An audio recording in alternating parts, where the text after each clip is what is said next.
Hello peeps, welcome back to Big Deck Playa. Slight change in format for today, briefly, just because I am currently sick and don't feel like I want to show the world my sick face. So there's no camera today. But we are looking at a Shaman deck today, because we haven't done one of them yet on Big Deck Playa. So I've called it the Controltem, because it's all to do with controlling the board, and you have totems because you're a shaman. This was posted on Hearthstone by Boyaki, and he's just named it the Shaman Control deck. He's put some explanations as to some of the cards that he's picked. The only difference I think I have to his is I think he has a Blood Mage Thalnos, and I still don't have that legendary. If you've been following this series, you'll know that I don't have that one. But I do have Nat Pagal, so I've put Nat Pagal in just to try and get some early card draw. Now there is quite a lot of card draw in this deck. Obviously we've got Nat Pagal here, and then we've got we've got a Novice Engineer, we've got two Gnomish Inventors, and we've got two Manatide Totems. So they all draw cards. So you shouldn't ever be card starved. There's lots of types of spells in this deck as well. So we've got an Earth Shock for a silence, and that's the only silence in the deck. So yeah, if you do get it, you have to kind of make sure that you use it wisely. We've got a couple of Fork Lightnings, which is really good. One Frost Shock, which can be a good kind of delay an attack from something big until you get something else that you can take it out with. A couple of Lightning Bolts, which is really great. Obviously with the Shaman deck you've got to worry about overload, which is what you can see here on this Lightning Bolt. Because it's only a 1 cost and 3 damage, you're like, oh my god, that's insane. But obviously the overload mechanic is involved, which basically means you'll spend 1 mana this turn to use it, but as the overload, that costs us a mana next turn. Okay, so we've got 2 Ancestral Spirits, which brings things back from the dead, which can be used on all manner of things in this deck, which I shall go into shortly. A Mad Bomber, I'm not quite sure why the Mad Bomber's in here, to be honest. It has proven quite useful though, early game. You have to be a little bit careful though if you've got lots of minions out when you use this. I generally use this when there's nothing else on the board on my side, and he's only got stuff on the opponent's side. Nat Pagal, Novice Engineer we've spoken about. 2 Feral Spirits for Taunt. This is a great spell. You get 2 minions with 2 attack and 3 health for 3 mana.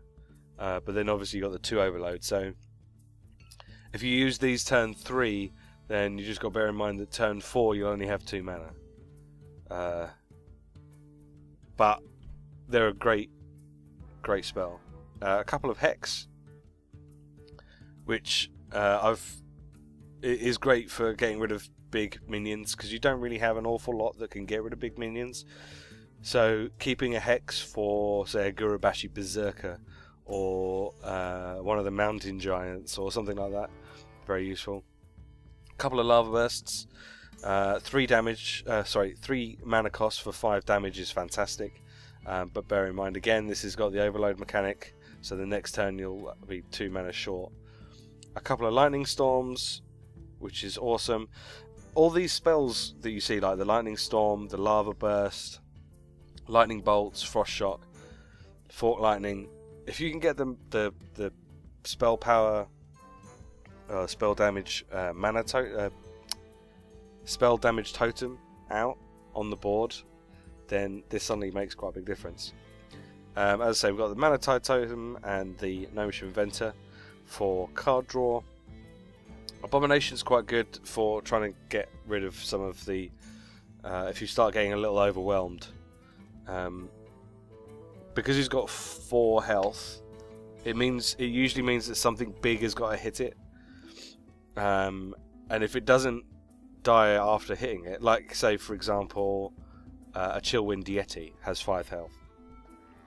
Chillwind Yeti can kill the Abomination with 1 hit, but obviously then the Abomination does 2 damage to everything. So it's kind of a last resort, because obviously it's going to take your totems out in the process, but again, if you're beginning to get overwhelmed, it's a nice little board clear. And talking of board clear, we'll also go on to this one, Baron Geddon. This is kind of an unusual, both of the Abomination and Baron Geddon are kind of unusual for a Shaman to put in his deck, just because your totems only ever have 2 health. So it seems if you've got lots of totems on the board, it's probably not a good idea to use it, unless you really have to. If you've had really bad card draw and you don't have any of your card drawing cards in your hand, then you have to do what you have to do. But if you can avoid playing this while you still have plenty of totems out on the board, it's not really necessary. But a nice little bit of board clear, and it's a 7/5, so he can hit pretty hard as well if he gets an opportunity. We've also got 2 Earth Elementals.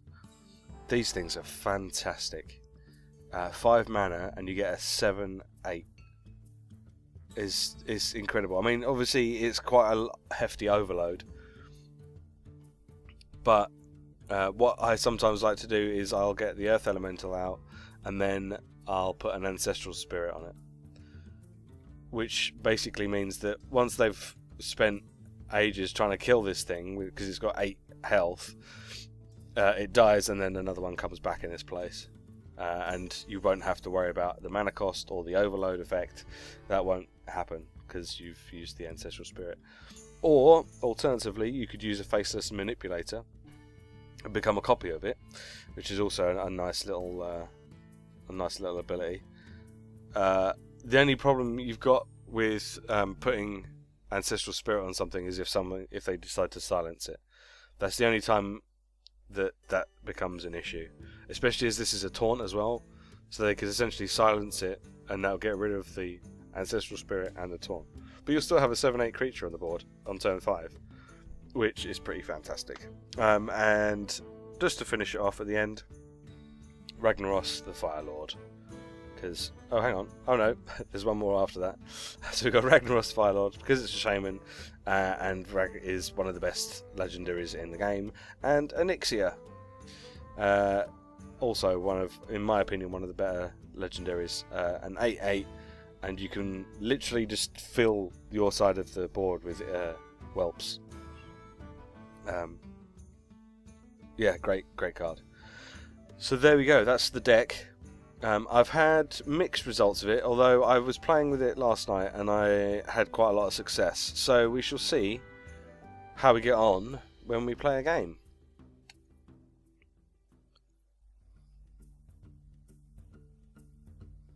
Okay, so we're up against the Rogue, and we're going second, so that's good. I will get rid of those 2. Keep these. That could be very useful against the Defias Ringleader. Excellent. It's got a pretty good starting hand. I'm liking this already.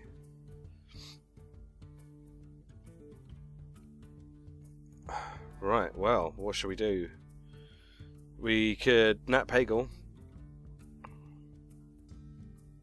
I think that's what we'll do. Let's get Nat Pagel out straight away. Try and get some of that card draw early on.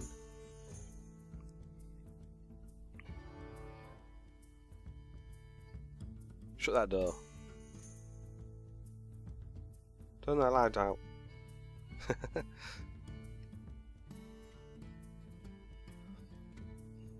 Okay. And a backstab. Alright.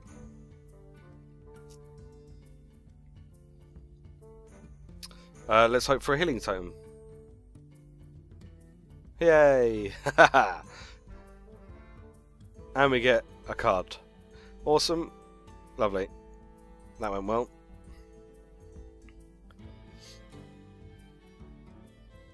So the one thing I've found with Hearthstone in general is that if you don't have the cards that you want, if you don't draw the cards that you want, it can make this incredibly difficult for you. Right, I would kind of like to get this guy out, but with Nat Pagel on such low health, I don't think that's a very good idea. So I think I'm just going to bring out another totem, and then use that to kill that. Oh, he's got another one. Awesome. With that healing totem there, that's got to be really making him angry.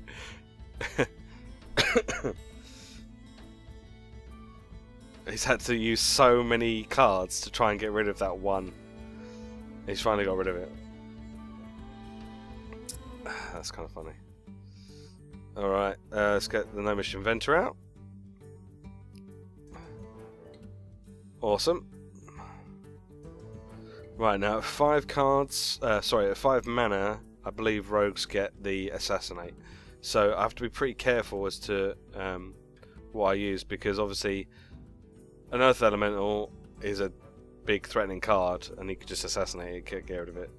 So I probably don't want to play that straight away until I've got the Ancestral... I can't remember what the card's called now. The one that basically brings them back from the dead. Right, well we can just lightning bolt that. Get rid of that. We don't want you having card draw. I'm going to risk using this guy. Oh! Oh! Awesome!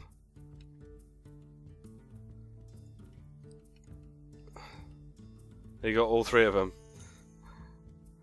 I don't think I've seen that happen ever, where all 3 go to the opponent hero. Normally, at least one of them will hit one of my things, especially when you've got that many other things on the board.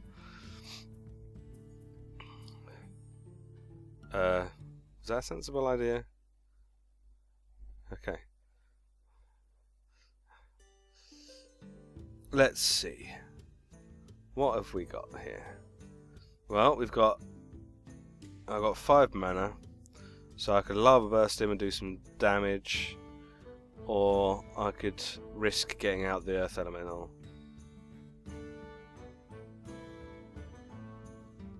I think I'm gonna risk getting out the Earth Elemental.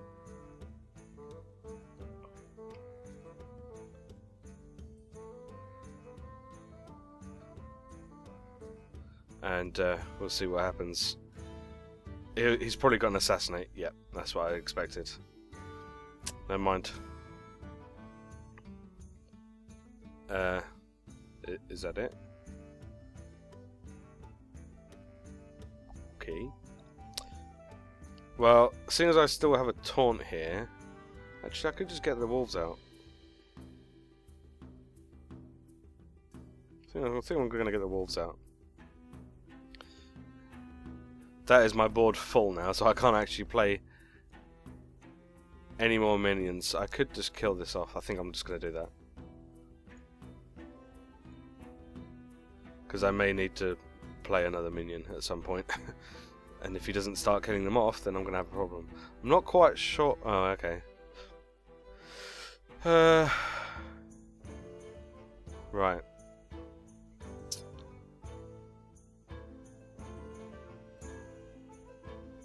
I kind of want to Faceless Manipulator it. And ideally I would like to Faceless Manipulator and Hex it. But that's not going to happen. I can't even Lava Burst and Faceless Manipulator. So I think I'm just going to have to Hex it.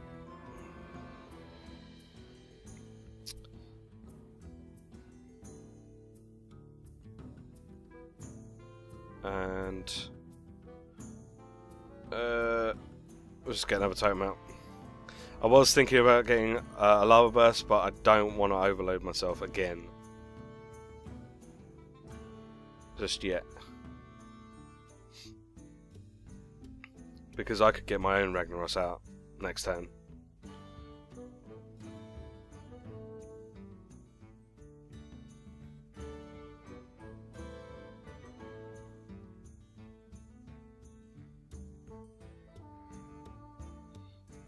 Ancestral Spirit, that was the spell I was trying to think of earlier. Okay, now we're going to Lava Burst. Let's get rid of that. And we shall hit that one. And then we shall hit this one. And we should get another totem out. And we'll hit him. And we'll leave it there.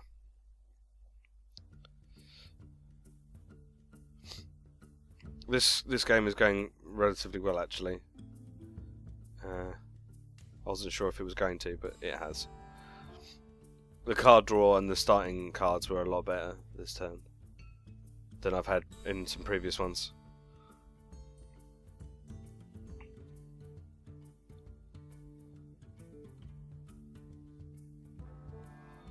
Okay, so we have 8 mana.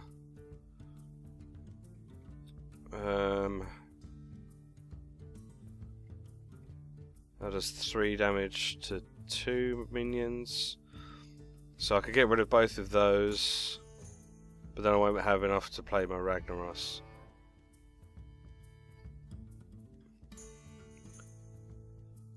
Well, we need to keep the board clear. So he might still have an Assassinate, so what might be a good idea is to tempt him with an Assassinate on this guy.